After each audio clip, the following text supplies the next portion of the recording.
Hello students, welcome back to my channel. Myself Dipali Shah and you are watching Dipali ma'am science classes. तो students, आज मैं बात करने वाली हूँ फ्रिक्शन के बारे में। तो फ्रिक्शन जो है इस चैप्टर में हम लोग पहले देखेंगे कि हमारी डेली लाइफ में क्या एग्जाम्पल्स है जिसके द्वारा हम समझ सकते हैं कि फ्रिक्शन क्या है।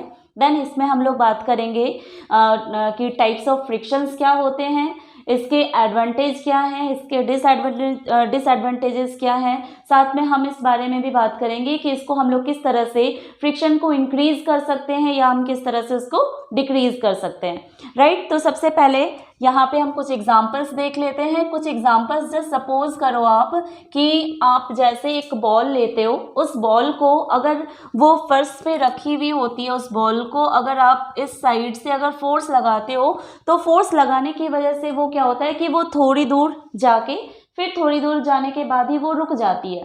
ठीक है, ये होता है। वैसे ही मान लो कि अगर एक टेबल रखा हुआ है, उस टेबल पे आपने क्या करा कि एक बुक लेने के बाद मान लो कि कुछ भी एक बुक ले लो या कुछ भी ऐसा ऑब्जेक्ट ले लो जिसको आप क्या करते हो, इस तरह से उसको स्लाइड कर देते हो। तो स्लाइड करने की वजह से भी आप क्या देखते हो कि वो थोड़ी दूर जाके ही रुक जाती है।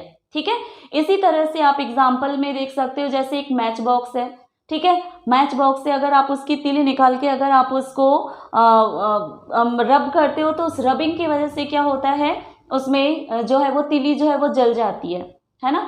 तो वो तिली जल जाती है, इसका भी क्या रीज़न है, इसमें भी एक रीज़न होता है फ्रिक्शन। राइट, तो हम लोग यहाँ पे फ्रिक्शन के बारे में बात करने वाले हैं।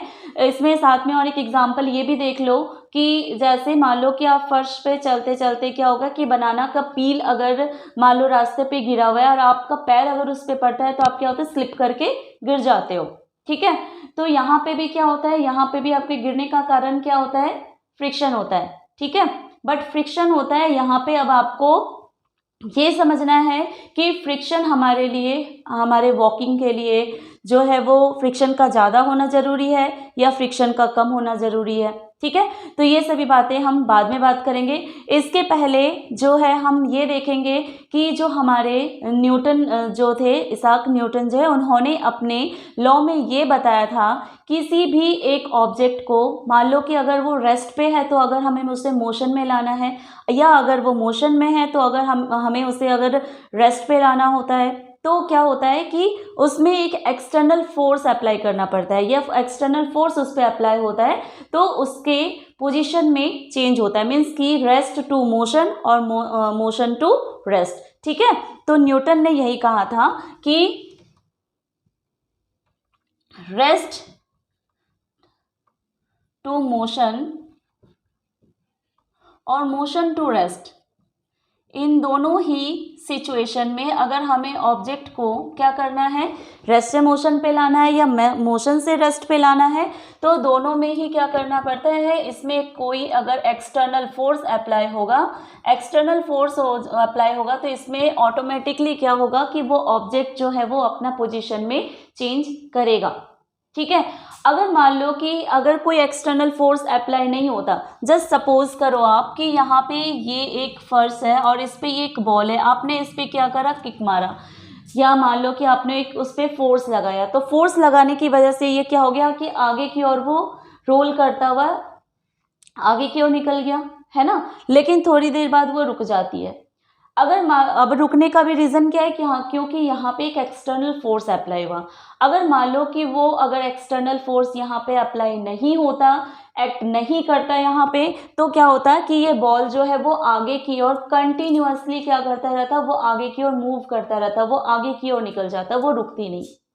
ठीक है, तो यहाँ पे जो बॉल थी वो आगे जाके इसलिए रुक गई क्योंकि यहाँ पे उस बॉल के डायरेक्शन के ऑपोजिट में एक एक्सटर्नल फोर्स अप्लाई हुआ और उस एक्सटर्नल ऑपोजिट डायरेक्शन में जो एक्सटर्नल फोर्स अप्लाई हुआ उसी फोर्स को हम क्या कहते हैं, फ्रिक्शनल फोर्स कहते हैं। ठीक है, जैसे इधर से हमने क्या लगाया, फोर्स लगाया, और ये क्या है, ऑपोजिट डायरेक्शन है, और ये ऑपोजिट डायरेक्शन में क्या होता है, एक फोर्स, एक्सटर्नल फोर्स अप्लाई होता है और इसी एक्सटर्नल फोर्स को ही क्या कहा जाता है, फ्रिक्शनल फोर्स कहते हैं, और फोर्स ऑफ फ्रिक्शन भी कह सकते हैं हम इसे।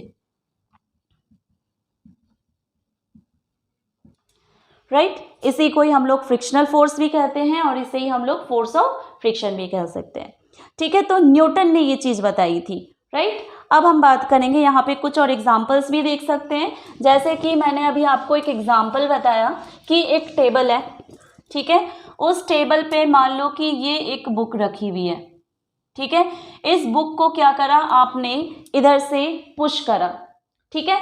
तो पुश करने की वजह से क्या होता है कि ये जो बुक है वो आगे की ओर थोड़ी दूर आके क्या हो गई, रुक गई, ठीक है। अब यहाँ पे रुकने का रीज़न क्या है, रुकने का रीज़न सेम थिंग कि जिस साइड से आपने फोर्स लगाया उसके अपोजिट डायरेक्शन में ही एक एक्सटर्नल फोर्स अप्लाई हुआ, और वो एक्सटर्नल फोर्स क्या है, फ्रिक्शनल फोर्स है, और उसी फ्रिक्शनल फोर्स के कारण ही ये बुक जो है वो आगे जाके रुक गई। ओके, अब हम बात करेंगे कि जो फ्रिक्शनल फोर्स है वो कौन से सरफेस पे ज़्यादा होता है और कौन से सरफेस पे कम होता है। जैसे कि आप मान लो कि ज़मीन पे खड़े हो, ठीक है, उस ज़मीन पे खड़े हो, मान लो वो ड्राई है और बिल्कुल स्लिपरी नहीं है, तो आप इजीली क्या कर पा रहे हो, उसके ऊपर चल पा रहे हो, राइट। बट आप मान लो कि अगर उस फर्श के ऊपर सर्फ वाटर हो गया या ऑयल हो गया, अगर गिरी हुई होगी, तो आप क्या हो सकते हो कि उस पर आपका पैर लगेगा और आप क्या हो सकते हो, उस पर स्लिप करके गिर सकते हो, है ना, स्लिप कर जाओगे, आप गिर जाओगे। तो यहाँ पे क्या होता है कि फ्रिक्शन के कारण ही आप क्या कर पा रहे हो, मूव कर पा रहे हो। अगर मान लो कि फ्रिक्शन बहुत ही कम होगा तो आप वहाँ पे नहीं चल पाओगे, क्योंकि आप फिसल सकते हो, आप स्लिप कर सकते हो। फ्रिक्शन नहीं होने के कारण आपके जो मीन्स की एक सीधी सी बात यह है कि अगर रफ सरफेस है, ठीक है, और एक स्मूथ सरफेस है, तो जो रफ सरफेस होता है ना, यहाँ पे क्या होता है, मोर फ्रिक्शन होता है इन रफ सरफेस। बट जो स्मूथ सरफेस होता है, स्मूथ सरफेस पे क्या होता है, फ्रिक्शन जो होता है वो लेस होता है, मतलब कि कम होता है, ठीक है। तो स्मूथ सरफेस जैसे मान लो, मैंने आपको एक एग्जांपल बताया, जैसे कि मान लो कि फर्श के ऊपर अगर ऑयल गिर जाता है या बनाना पील अगर गिर जाता है, या बनाना पील अगर कहीं पे मान लो रास्ते पे जा रहे हो, आपको पता नहीं, आपने देखा नहीं, अगर अचानक से आपने उस पर पैर दे दिया तो आप क्या कर सकते हो, गिर सकते हो। इसी तरह से अगर गीला फ्लोर होगा तो फ्लोर पे, गीले फ्लोर पे भी अगर पैर देते हो तो आप क्या कर सकते हो, स्लिप कर सकते हो, क्योंकि वहाँ पे फ्रिक्शन जो होगा वो कम हो जाएगा। बट अगर मान लो कि अगर सरफेस रफ होगा तो वहाँ पे क्या होगा कि फ्रिक्शन ज़्यादा होगा और आप इजीली वहाँ क्या कर सकते हो, खड़े भी रह सकते हो, मूव कर सकते हो, आप गिरोगे नहीं, राइट। तो ये फ्रिक्शन होते हैं। अब आप साथ में देखो कि जैसे यहाँ पे क्या है, ये जो रफ सरफेस है इसमें ग्रूव्स एंड रिचेज है। अगर मान लो कि इस सरफेस के ऊपर ये एक ऑब्जेक्ट, ये एक सरफेस है, इस सरफेस के ऊपर दूसरा सरफेस, जब वो आपस में कांटेक्ट में क्या होता है कि फ्रिक्शनल फोर्स जो है ना, वो एक तरह का क्या है, कांटेक्ट फोर्स है। फ्रिक्शनल फोर्स क्या है, frictional force is a type of contact force, क्योंकि ये एक सरफेस और दूसरा सरफेस जब आपस में कांटेक्ट में आते हैं तो इसी कांटेक्ट के आने की वजह से ही वो फ्रिक्शनल फोर्स जो होगा वो आपको दिखाई देगा, ठीक है। तो यहाँ पे फ्रिक्शनल फोर्स जो है वो क्या है, एक कांटेक्ट फोर्स है। तो यहाँ पे जैसे मैंने अभी आपको यहाँ पे एक फ्लोर बताया जो कि क्या है, या जो सरफेस है वो रफ सरफेस है, तो यहाँ पे क्या है, बहुत सारे ग्रूव्स एंड रिजेस हैं,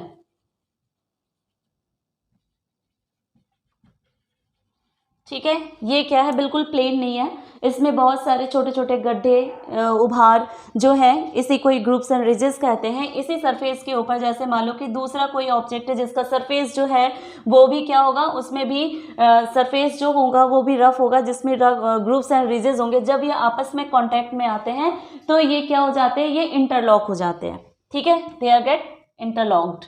तो ये आपस में इंटरलॉक हो जाते हैं और इसी इंटरलॉकिंग की वजह से ही क्या होता है कि जो ऑब्जेक्ट है वो आराम से उस पे रखा जा सकता है, वो स्लिप नहीं करेगा। बट यहाँ पे क्या होता है कि स्मूथ सरफेस नहीं होने के कारण यहाँ पे इंटरलॉकिंग नहीं होती है दोनों सरफेस के बीच में कांटेक्ट में आने के बाद। तो इसी वजह से क्या होता है कि इंटरलॉकिंग नहीं होने की वजह से यहाँ पे जो भी ऑब्जेक्ट है वो क्या हो जाएगा, वो स्लिप कर जाएगा।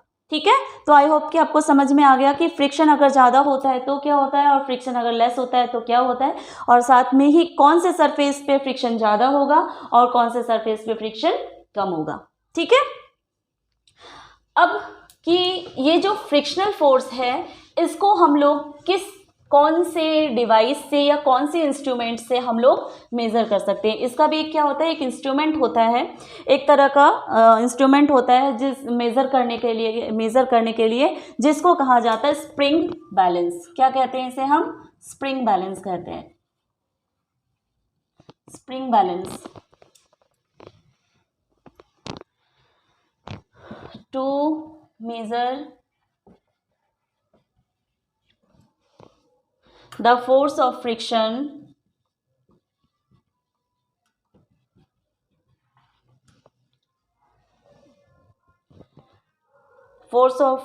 on an object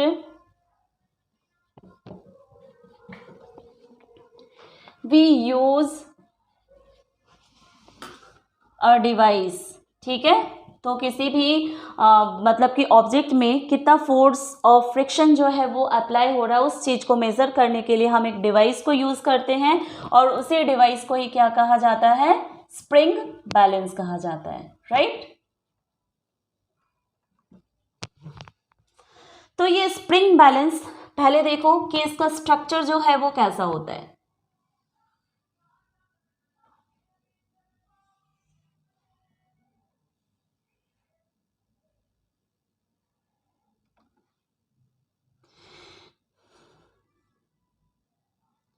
यहाँ पे इसके रीडिंग होती है, राइट, और इसके अंदर जो होती है वो स्प्रिंग होती है। ठीक है, स्प्रिंग होता है और यहीं से ही क्या होता है, एक हुक कनेक्टेड होता है, और इसी हुक में ही जैसे किसी भी ऑब्जेक्ट का अगर हमें फोर्स ऑफ फ्रिक्शन मेज़र करना है तो वो उसको यहाँ पे हैंग किया जाता है, जिससे क्या होता है कि ये जो स्प्रिंग होगा, जितना उसका मास होगा, जितना उसका वेट होगा, उतना ही वो स्प्रिंग जो होगा वो नीचे की ओर आ जाएगा। यहाँ पे जैसे रीडिंग का दिया हुआ रहता है, और इस रीडिंग के द्वारा ही हम यहाँ पे समझ सकते हैं कि उस ऑब्जेक्ट का फोर्स ऑफ फ्रिक्शन जो है वो क्या है। ठीक है, तो मेज़र करने के लिए ये स्प्रिंग बैलेंस जो है वो इस तरह से यहाँ पे यूज़ किया जाता है। देन जो है हम लोग बात करेंगे यहाँ पे टाइप्स ऑफ फ्रिक्शन के बारे में। टाइप्स ऑफ फ्रिक्शन जो है वो कितने टाइप्स के होते हैं, there are 3 types of friction.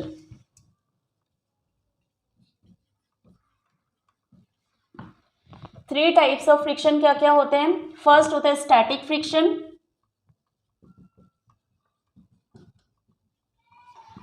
Then होता है स्लाइडिंग फ्रिक्शन,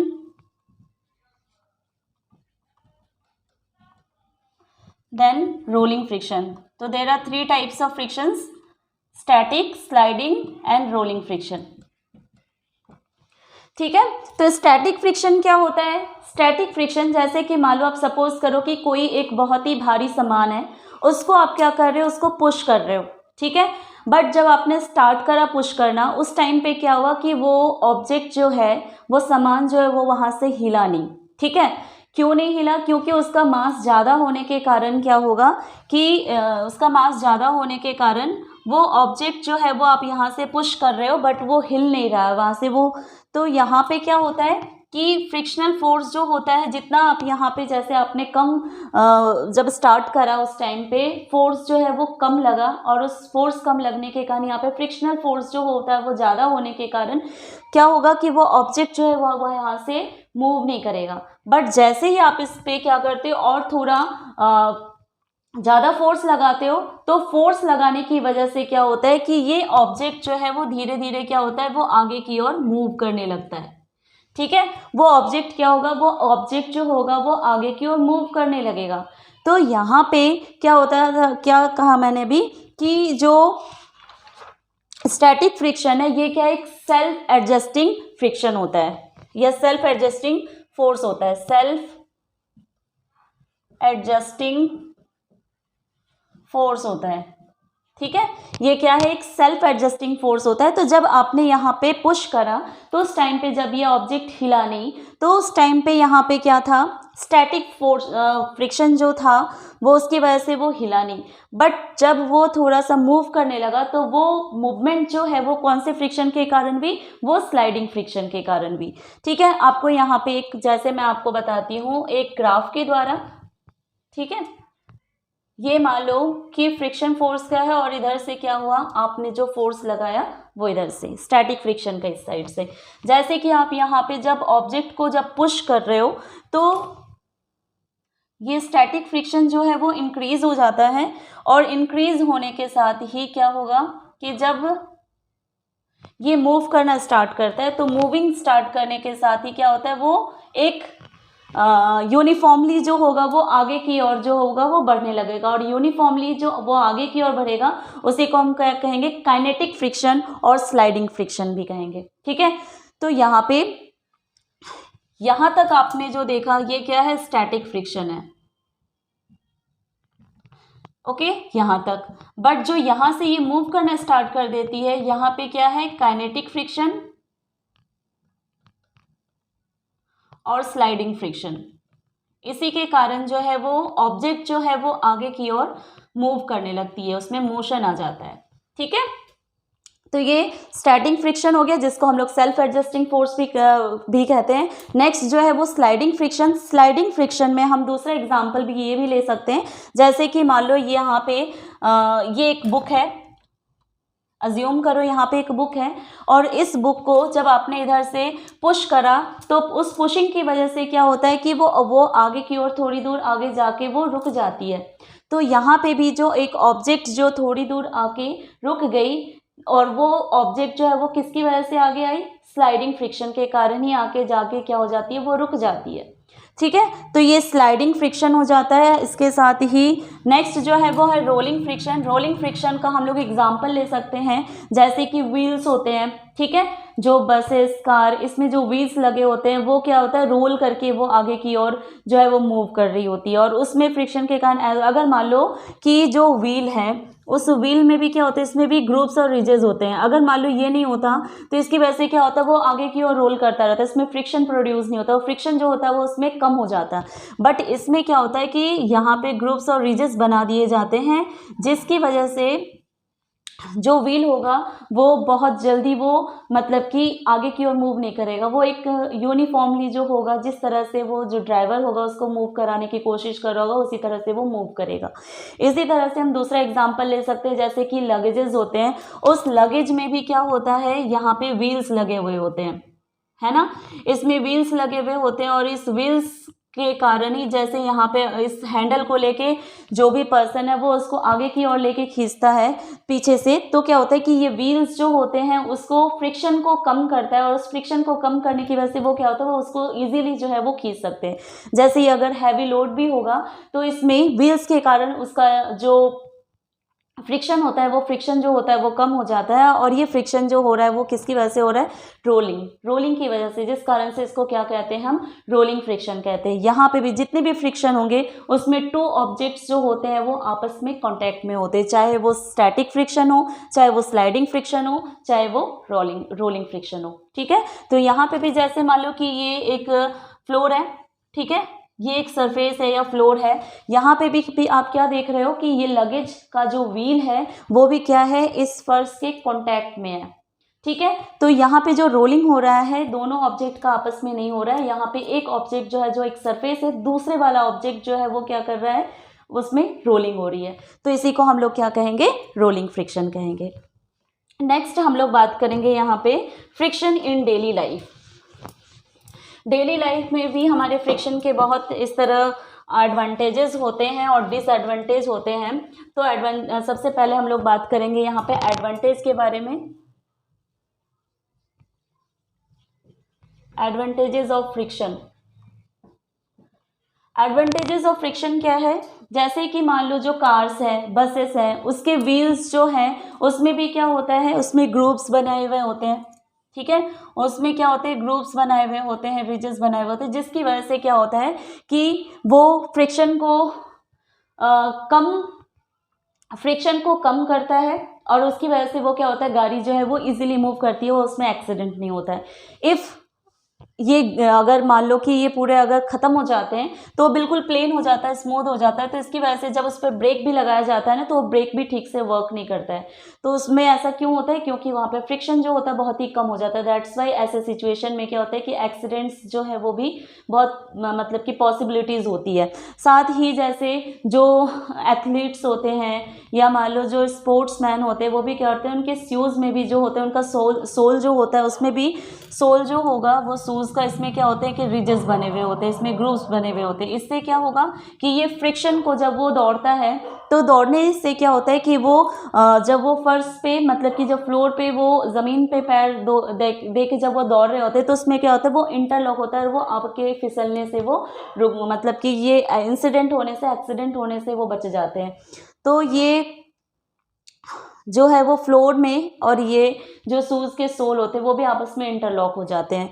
तो ये एडवांटेजेस होते हैं। जैसे हमारे जो हम डेली वेयर में जो स्लीपर्स पहनते हैं या शूज़ पहनते हैं उसमें भी इस तरह के जो ग्रुप्स और रिजेस बने होते हैं सोल में, ताकि हम क्या हो, स्लिप ना करें। जैसे कि मान लो आप घर पे मानो कि जैसे आप जो घर में डेली वेयर में जो स्लीपर्स पहनते हो, अगर आप वो वॉशरूम में पहन के जाते हो, वेट जो फ्लोर होता है वो क्या होता है, गीला होता है। तो गीला होने की वजह से क्या होता है कि आपकी चप्पल जो है वो क्या होती है, स्लिप करने लगती है। क्यों लगती है, क्योंकि उसका जो आपका जो स्लीपर है उसका सोल जो है वो बिल्कुल प्लेन हो गया होता है, घिस गया होता है, और घिसने की वजह से वो क्या होता है, वहाँ पे फ्रिक्शन जो होता है वो कम हो जाता है। तो फ्रिक्शन कम होने की वजह से जो है वो स्लिप होने की पॉसिबिलिटीज़ जो है वो बढ़ जाती है। साथ ही जैसे कि मान लो कि अगर हम, जैसे मैं यहाँ पे बोर्ड पे लिख रही हूँ तो वो भी किस कारण से पॉसिबल हो रहा है, फ्रिक्शन के कारण।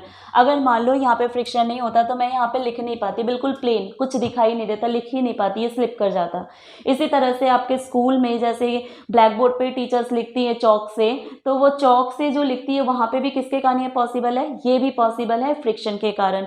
आप पेन को होल्ड कर पा रहे हो, ये भी किसके द्वारा पॉसिबल है, ये भी फ्रिक्शन के कारण पॉसिबल है। आप जैसे ग्लास में पानी पी रहे हो, ग्लास में पानी पी रहे हो, उस ग्लास को आप होल्ड कर पा रहे हो, वो भी किसके कारण पॉसिबल है, फ्रिक्शन के कारण। अगर मान लो कि उस ग्लास में बाहर से पूरा ग्रीस लगा हुआ रहे या ऑयल लगा हुआ रहे, तो आपको उसको होल्ड करना जो है वो डिफ़िकल्ट हो जाता है। होल्ड करना डिफ़िकल्ट इसलिए हो जाता है क्योंकि वहाँ पे जो फ्रिक्शन है वो कम हो जाता है। ओके, तो ये सारे जो हैं ये क्या है, एडवांटेजेस ऑफ फ्रिक्शन है। अब मैं बात करूंगी डिसएडवांटेज। डिसएडवांटेज क्या होता है इसके हानिकारक, जैसे कि मान लो कि जो मशीन्स होते हैं, मशीन्स जो है उसमें भी क्या होता है कि उसमें जो अगर मान लो कि फ्रिक्शन होगा तो उसकी वजह से क्या होगा कि वो ज़्यादा एनर्जी को कंज्यूम करेगा। ठीक है, उस ज़्यादा एनर्जी को कंज्यूम करेगा और साथ में क्या होगा, उसमें हीट भी जनरेट होती रहेगी। ठीक है, तो उसमें ज़्यादा हीट भी जनरेट होगी, वो ख़राब होने की भी पॉसिबिलिटीज़ बढ़ जाती है, क्योंकि उसमें क्या होता है, रबिंग होना स्टार्ट हो जाता है। रबिंग के कारण उसमें हीट भी प्रोड्यूस होगी और वो जल्दी ख़राब भी हो सकती है। साथ में इसमें कंजप्शन जो होगा, जिस भी फ्यूल को उसमें यूज़ किया जा रहा है उस मशीन को चलाने में, तो उसका कंजप्शन भी क्या होगा, ज़्यादा होगा। ओके, देन हम लोग बात करेंगे यहाँ पे इंक्रीजिंग एंड रिड्यूसिंग फ्रिक्शन। तो इंक्रीजिंग हम लोग इंक्रीज किसके द्वारा कर सकते हैं, इंक्रीजिंग फ्रिक्शन में हम लोग यूज कर सकते हैं, जैसे ल्यूब्रिकेंट है, ल्यूब्रिकेंट के द्वारा क्या हो सकता है, फ्रिक्शन को इंक्रीज किया जा सकता है। जैसे कैरम खेलते हो आप, उस कैरम में क्या होता है कि जब आप खेलते हो तो उसके ऊपर क्या करते हो, थोड़ा सा पाउडर जो है वो स्प्रिंकल कर देते हो।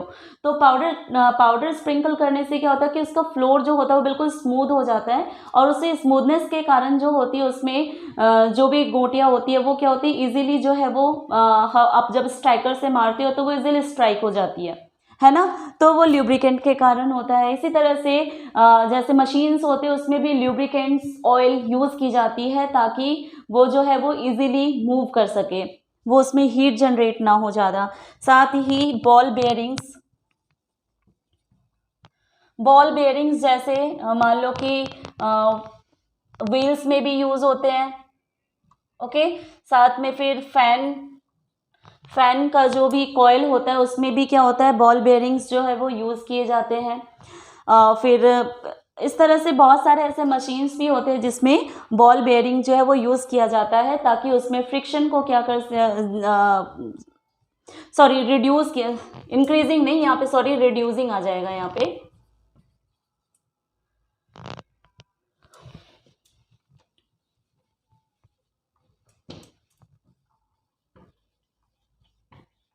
ये रिड्यूसिंग फ्रिक्शन का ल्यूब्रिकेंट को यूज़ करना, बॉल बेयरिंग्स यूज़ करना, साथ में स्ट्रीमलाइंड बॉडी। स्ट्रीमलाइंड बॉडी जैसे कि मान लो कि जो फिश होती है, जो बर्ड होती है, उनका जो बॉडी होता है वो क्या होता है, स्ट्रीमलाइन शेप में होता है ना। स्ट्रीमलाइन शेप में होने से क्या होता है कि वो फ्रिक्शन को एयर और वाटर में क्या कर सकता है, रिड्यूस कर सकता है।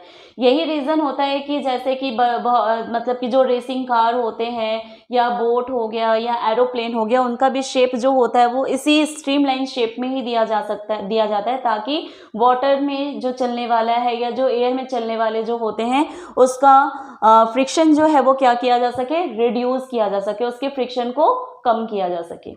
ओके, इसके बाद नेक्स्ट जो है वो इंक्रीजिंग फ्रिक्शन। फ्रिक्शन को हम किस तरह से इंक्रीज कर सकते हैं, बेटा आप लोग ये ध्यान दे देना, थोड़ा मैंने वो मिस्टेक कर दिया था। तो यहाँ पे इंक्रीजिंग फ्रिक्शन में क्या होता है, फ्रिक्शन को इंक्रीज करना, ठीक है, फ्रिक्शन को इंक्रीज करना। इसमें हम लोग जैसे कि मान लो सैंड पेपर, या मान लो कि अगर जैसे बारिश होती है तो बारिश होने की वजह से क्या होता है कि फ्लोर पे बहुत गीला मतलब मिट्टी पानी सारे जमा हो जाते हैं। इसकी वजह से क्या होता है कि अगर पानी मान लो कि अगर निकल भी जाता है तो उस पर आप स्लिप होने की भी पॉसिबिलिटीज़ हो जाती है ना, क्योंकि वहाँ पे फ्रिक्शन कम हो जाता है।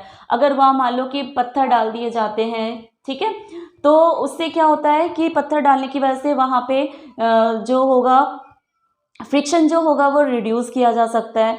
इसी तरह से मतलब कि सरफेस को रफ बना के क्या कर सकते हैं, सरफेस को रफ बना के हम लोग जो फ्रिक्शन है उसको हम लोग इंक्रीज कर सकते हैं, ठीक है। इसके साथ ही जो स्पाइक्स होते हैं, स्पाइक्स इन शूज,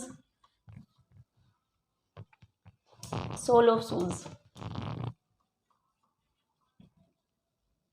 शूज के सोल में भी जो है वो स्पाइक्स लगाए जाते हैं और उसी स्पाइक्स की वजह से क्या होता है, फ्रिक्शन को इंक्रीज किया जाता है। वैसे ही जो टायर्स होते हैं, चाहे वो आप साइकिल ले लो, चाहे वो आप बाइक ले लो, चाहे कार ले लो, किसी भी व्हीकल के जो व्हील होता है उसमें भी क्या होता है, उसमें भी ग्रुप्स और रीजन्स बना दिए जाते हैं ताकि उसमें फ्रिक्शन को इंक्रीज किया जा सके, ठीक है। तो स्टूडेंट्स ये जो है चैप्टर फ्रिक्शन वाला चैप्टर जो है टॉपिक जो है ये आपका क्लियर हो गया है। आप लोग मुझे बताना आपको कैसा लगा और लाइक भी ज़रूर करना आप लोगों को कैसा लगा। Thank you so much for watching.